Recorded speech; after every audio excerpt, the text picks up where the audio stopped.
Shalom, kita bertemu lagi dalam siri Renungan Harian.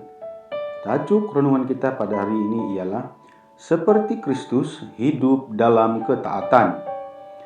Dan dalam keadaan sebagai manusia, ia telah merendahkan dirinya dan taat sampai mati, bahkan sampai mati di kayu salib. Dicatatkan dalam Filipi pasal yang kedua ayat yang ke-8. Yesus berkata, "Barang siapa ingin menjadi besar di antara kamu, hendaklah ia menjadi pelayanmu. Dan barang siapa ingin menjadi terkemuka di antara kamu, hendaklah ia menjadi hambamu." Rujuk Matius pasal yang ke-20, ayat 26b hingga ayat 27. Kunci menjadi besar adalah menjadi hamba bagi sesama, artinya memiliki kerendahan hati. Tuhan mengasihi orang yang rendah hati, dan pada saatnya ia akan beroleh kemuliaan dari Tuhan. Barang siapa meninggikan diri, ia akan direndahkan, dan barang siapa merendahkan diri, ia akan ditinggikan. Dicatatkan dalam Matius pasal 23 ayat yang ke-12. Ketaatan. Tuhan Yesus adalah teladan utama dalam hal ketaatan. Dia taat melakukan kehendak Bapa, bahkan sampai mati di atas kayu salib. Ketika dihadapkan pada cawan penderitaannya, Yesus berkata, "Ya Bapa-Ku, jikalau sekiranya mungkin, biarlah cawan ini lalu daripadaku, tetapi janganlah seperti yang kukehendaki, melainkan seperti yang Engkau kehendaki." Dicatatkan dalam Matius pasal 26 ayat 39.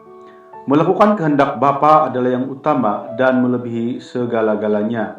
Yesus berkata, "Makananku ialah melakukan kehendak Dia yang mengutus aku dan menyelesaikan pekerjaannya." Rujuk Yohanes pasal yang 4 ayat 34. Karena ketaatannya, Allah sangat meninggikan Dia dan mengaruniakan kepadanya nama di atas segala nama. Dicatatkan dalam Filipi pasal yang kedua ayat yang ke-9. Sudahkah kita melakukan kehendak Tuhan dengan penuh ketaatan? Perhatikan kata taat ini. Jika kita baca dari depan ke belakang maupun dari belakang ke depan, pembacaannya sama, tidak berubah. Demikianlah kita dituntut untuk menjadi orang-orang yang taat sampai akhir hidup kita. Bukan taat setengah-setengah atau taat pada musim-musim tertentu saja, yakni jika diberkati, jika disembuhkan, jika keluarga dipulihkan, baru kita mau taat. Tetapi bila sedang susah, krisis, sakit dan sebagainya, kita tidak mau taat. Yang Tuhan kehendaki adalah ketaatan di segala keadaan. Ketaatan adalah syarat mutlak. Taat berarti melakukan firman Tuhan dengan setia. Jika kita taat, akan tiba saatnya kita akan mengalami berkat dan kemuliaan dari Tuhan.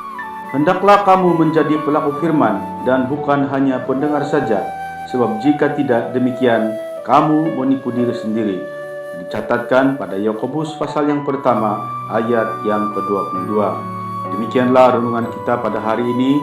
Kiranya Tuhan Yesus memberkati kita dalam semua aspek kehidupan kita. Haleluya. Amin.